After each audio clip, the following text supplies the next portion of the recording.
Guys, of course, I'm with Sneaky, who did a lot of damage that game. Talk to me a little bit about your 80 carry build choice on Lucian there. Well, I actually had a lot of gold when I backed. I had about 2,000, so I was able to build BF Sword, which was the initial part. If I didn't have for BF Sword, I'd probably go Bork instead. And Infinity Edge is insane damage, and you can actually afford it early.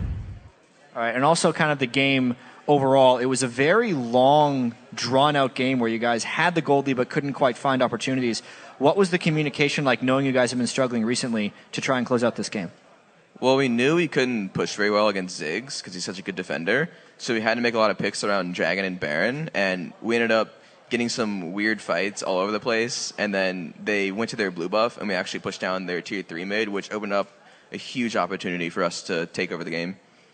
Yeah, and having previously lost to Evil Geniuses, what was the difference really this time around that allowed you guys to come out on top?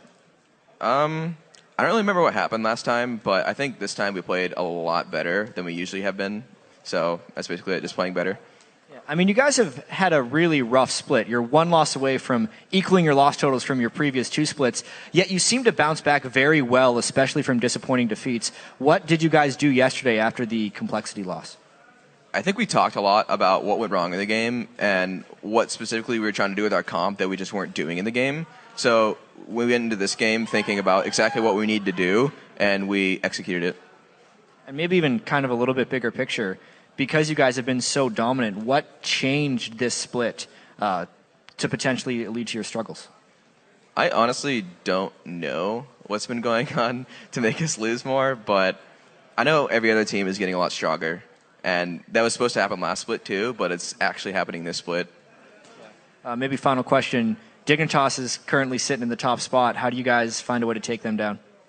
Do we play them next week? Do you know? I'll have to get back to you on that one sometime later. You have LMQ next week as your biggest opponent. Okay, well, Dig is a very good team, and I think if we can just practice a lot more, we should be able to take them down. All right, well, thank you very much, Sneaky. Congratulations on doing so much damage on Lucian, and let's actually send it over to Freak at the Telestrator to break down some plays. Thank you very much, Jat. So speaking of the man who's doing a whole bunch of damage